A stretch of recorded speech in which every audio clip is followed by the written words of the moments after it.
Seorang janda gelis bernama Nadia sedang bersiap untuk melakukan penerbangan ke New York karena akan melakukan perawatan medis demi menyembuhkan penyakit leukemianya.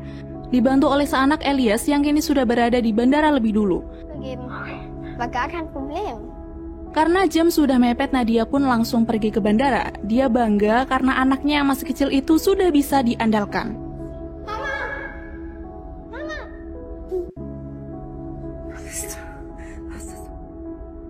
Sebelum masuk ke pesawat, Nadia pergi ke toilet dan meninggalkan Elias sendirian untuk meminum obatnya. Reaksi obat itu sungguh membuatnya tersiksa, tapi dia masih bisa menahan. Beralih ke Elias, di sana dia bertemu dan berteman dengan pria bernama Farid. Nadia yang melihat Elias berteman dengan sembarang orang rada takut dan langsung mengajak Elias untuk pergi.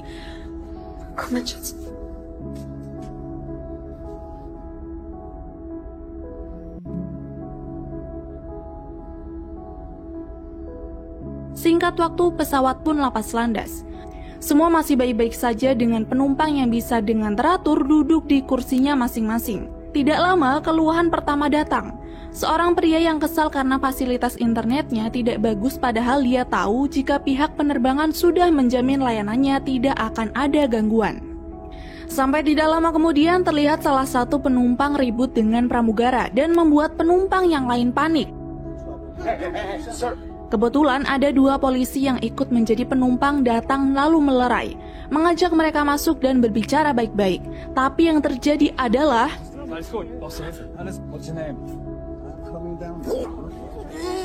dua polisi itu malah dibunuh dan terkuak jika dua orang yang ribut tadi adalah seorang teroris. 8ball yang menyamar jadi pramugara itu menyuruh komplotan yang lain untuk membunuh anggota polisi yang lain agar rencana mereka tidak terganggu. Dengan cepat tapi tetap diam, aksi itu pun selesai dilakukan. Lalu 8ball keluar dengan lumuran darah di baju, memberitahu semua penumpang untuk diam dan menurut karena sekarang pesawat sudah ada dalam kendali timnya. Fakta membagongkan lain juga diketahui jika co-pilot yang bernama Bastian masuk dalam komplotan teroris itu. Dia membuat pilot mati dengan meracuninya.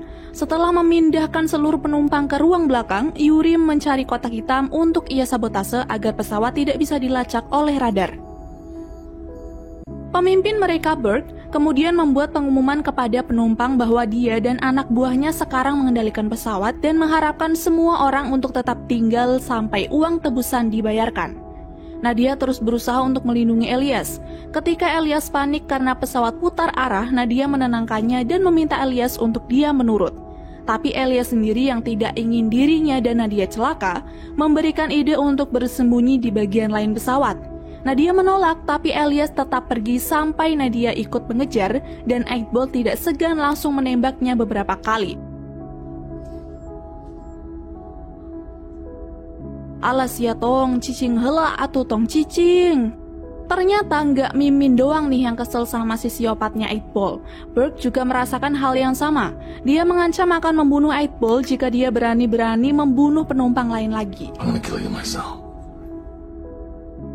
Nah, terjadi kilas balik setelah kematian Nadia. Dulu dia memiliki keluarga kecil yang harmonis. Suaminya juga sangat mencintai Nadia. Waktu itu Nadia dan keluarganya liburan, tapi ketika sedang dalam perjalanan mobilnya mogok dan memaksa Nikolai, suaminya, pergi mencari bantuan dan meninggalkan Nadia bersama dengan Elias yang masih balita. Sudah cukup lama menunggu, tapi Nikolai tak kunjung kembali. Karena khawatir, Nadia menggendong Elias lalu pergi mencari. Dia melihat jejak kaki menuju ke sebuah rumah kosong. Dia kaget ketika darah berceceran di rumah tersebut, sampai tiba-tiba datang orang aneh lalu mengejarnya. Nadia pun masuk ke suatu ruangan lalu mengunci. Terkejutnya dia ketika menemukan suaminya sudah mati dengan luka gigitan di leher. Orang aneh tadi lalu mencari jalan lain dan berusaha masuk lagi.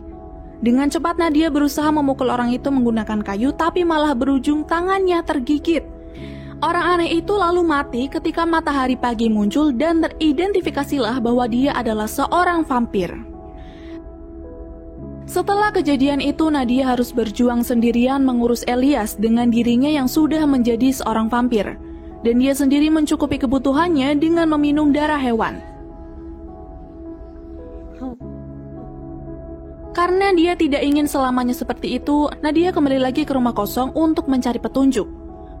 Di sana, Nadia menemukan tempat eksperimen membuat vampir dan bertemu seseorang yang mengaku sebagai ayah dari vampir yang Nadia bunuh. Vampir itu lalu mengatakan jika seseorang telah digigit dan berubah menjadi vampir juga, maka esensi jahat untuk menyerang manusia akan semakin kuat. Maka dari itu dia berniat membunuh Nadia dan dirinya sendiri karena sudah terkutuk. Nadia yang tidak ingin mati langsung menyerang balik lalu membunuhnya menggunakan tongkat.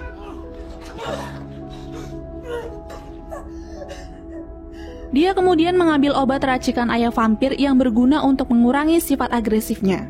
Tidak hanya itu, Nadia lalu mengambil bensin dan membakar rumah itu sampai habis.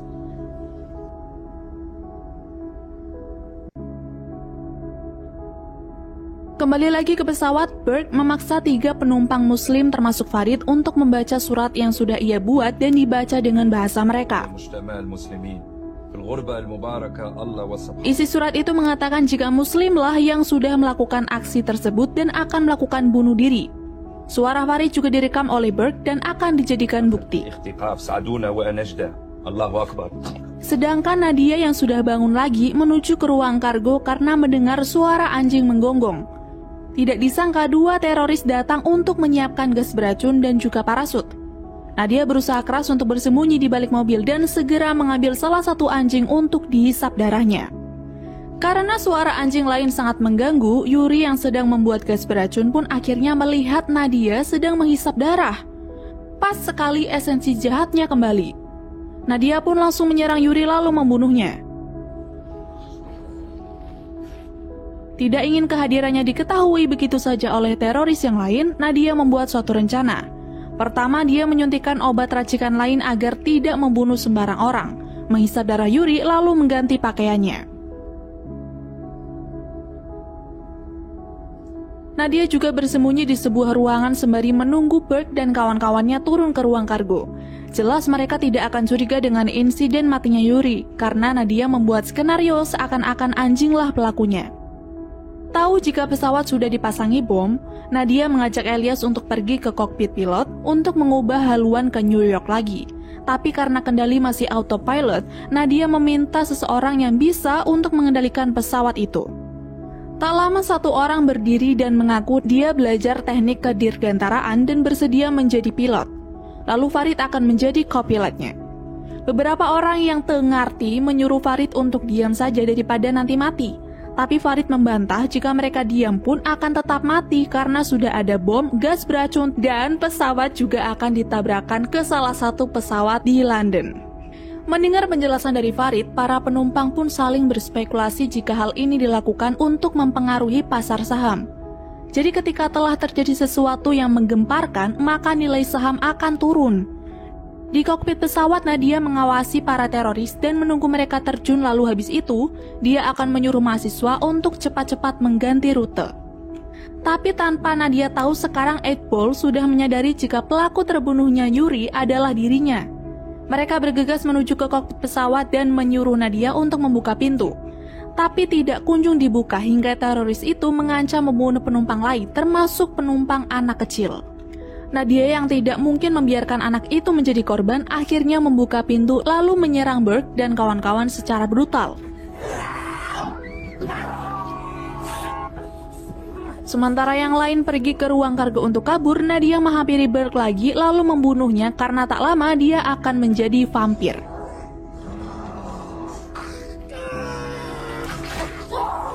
Curiga dengan Nadia, 8 Ball merampas tas milik Nadia dan mencari-cari sesuatu lalu menemukan catatan Nadia tentang terbit dan terbenamnya matahari serta darah yang dibutuhkan oleh Nadia.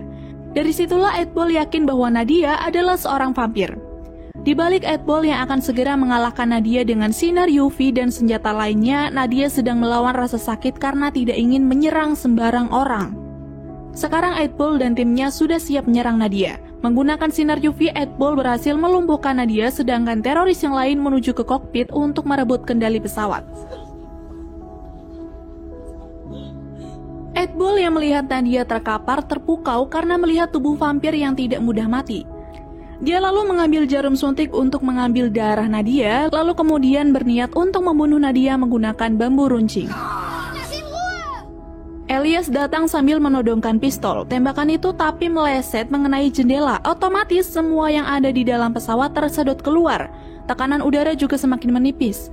Keadaan kini semakin panik. Mahasiswa yang berusaha menahan pintu agar para teroris tidak masuk malah membuatnya mati karena kehabisan nafas. Sehingga yang terjadi, Bastian bisa masuk untuk mengambil kendali pesawat agar pesawat bisa terbang lebih rendah. Nadia yang tidak akan pernah membiarkan Iqbal kabur dengan darah vampir itu pun pergi ke ruang kargo di mana Iqbal bersembunyi. Di ruang kargo, Iqbal berlindung di dalam mobil. Beberapa kali Nadia menembaki kaca mobil tapi tak kunjung pecah. Hingga dia mengambil besi lalu melubangi kaca, tapi besi itu malah ditarik ke dalam oleh Iqbal. Beberapa saat kemudian, Iqbal menyuntikkan darah vampir Nadia ke tubuhnya agar Iqbal bisa kebal dan tak gampang mati. Tidak ingin membuang-buang waktu, Nadia mencari alat yang bisa membakar mobil dengan Iqbal yang sebentar lagi akan bermutasi menjadi seorang vampir. Kebakaran yang dibuat oleh Nadia terdeteksi oleh Bastian. Dengan cepat mereka datang untuk mengecek. Melihat ada Nadia, para teroris langsung menembaki Nadia tapi gagal. Ketika kericuhan terjadi karena takut melihat sosok Nadia, teroris lain yang ingin menolong Iqbal malah digigit sampai mati lalu kemudian berusaha untuk menuju ruang tengah.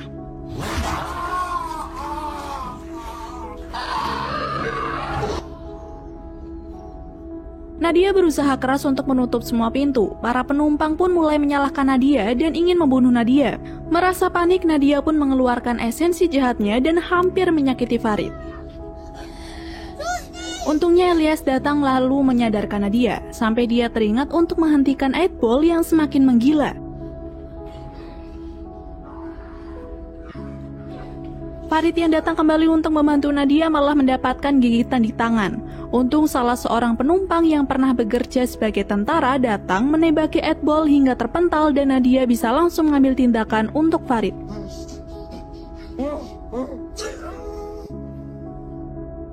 Agar virus vampir tidak menyebar, dengan sangat terpaksa Nadia memotong tangan Farid.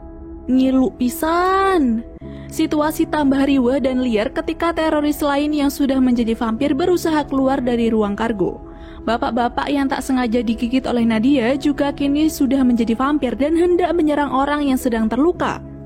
Elias datang untuk menolong tapi dia kemudian ditarik oleh Farid untuk berlindung dan orang tua tadi berhasil diamankan oleh Nadia.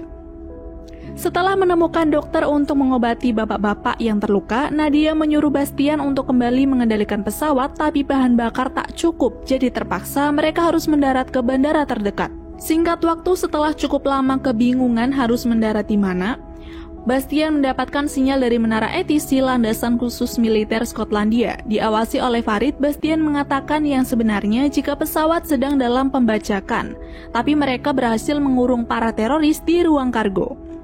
Lalu di sisi lain, bapak yang terluka tadi perutnya mulai merasa lemah dan dingin. Itu karena ginjalnya sudah pecah dan dokter mengatakan hidupnya tak akan lama lagi. Si dokter yang tak bisa berbuat banyak lagi hanya pergi untuk mengambil peralatan medis untuk menghambat pendarahan.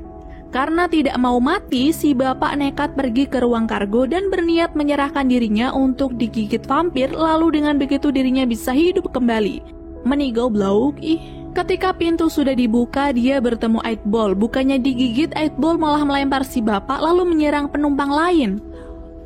Beberapa penumpang yang berhasil lari menuju ke kokpit dan meminta Bastian untuk membuka pintu, tapi itu tidak mungkin.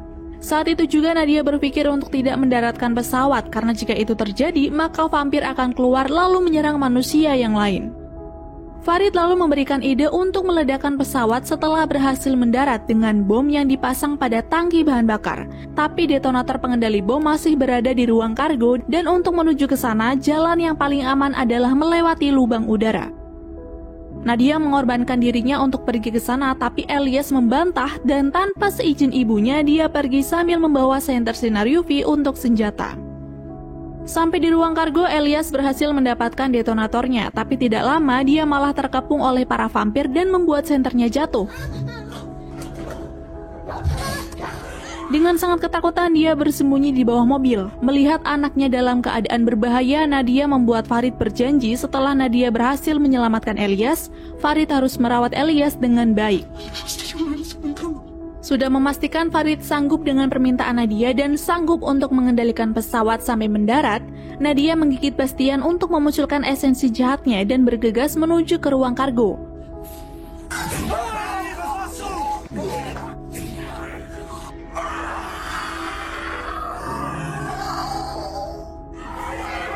Di ruang kargo, Nadia langsung menghajar 8 Ball yang akan menyakiti Elias.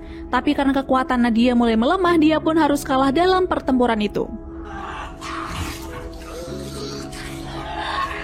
Elias sendiri tidak tinggal diam, dia memancing 8 Ball untuk mengikutinya sampai ke dekat pintu Palka, di mana pada pintu itu terpasang peledak. Lalu ini yang terjadi. 8 Ball tersedot keluar tapi dia berhasil memegang jaring-jaring. Farid yang melihat situasi itu langsung mengambil tindakan dengan membelokkan pesawatnya ke arah sinar matahari sehingga 8 Ball pun mati terbakar. Elias lalu melukai telapak tangan dan memberikan darahnya untuk sang ibu yang sudah sangat lemah. Ketika sadar, Nadia menyuruh Elias untuk tidak dekat-dekat dengannya karena takut dirinya lepas kendali dan malah membunuh anaknya sendiri. Sedih siapa bagian ini. Di pangkalan udara Skotlandia, para tentara sudah siap dengan pendaratan pesawat ditambah dengan penembak jitu bila terjadi hal buruk. Sesuai dengan instruksi, akhirnya pesawat yang dikendalikan oleh Farid berhasil mendarat. Setelah memastikan semuanya aman, mereka pun membawa Elias ke ruang medis, sedangkan Farid masih di kokpit. Dia meminta untuk diizinkan keluar, tapi pihak berwenang tidak memberinya izin. Kembali lagi pada Elias yang masih terlihat syok. Di sana dia diinterogasi dan dengan jujur, Elias menjawab jika di dalam pesawat ada banyak vampir dan meminta pihak militer untuk segera mengeluarkan Farid. Mereka yang mengira Elias trauma tidak percaya jika Farid adalah orang baik dan malah membius Elias. Komandan lalu memberi perintah untuk melakukan operasi penangkapan Farid dan penyelamatan para penumpang saat hari sudah gelap. Dengan cepat para tentara pun masuk ke pesawat, tapi karena sudah dibilangin gak percaya, akhirnya mereka diserang oleh para vampir. Di sisi lain, Elias yang akan dibawa ke rumah sakit memberontak dan berhasil kabur untuk mencari Farid tanpa dia tahu jika kini Farid sudah diamankan. Elias memanggil-manggil Farid tapi yang muncul malah ibunya. Mama. Menyadari bahwa ibunya telah pergi dan semua yang tersisa darinya adalah binatang yang lapar, Elias mengaktifkan detonator yang dia sembunyikan di boneka beruangnya untuk membunuh ibu dan vampir yang lain.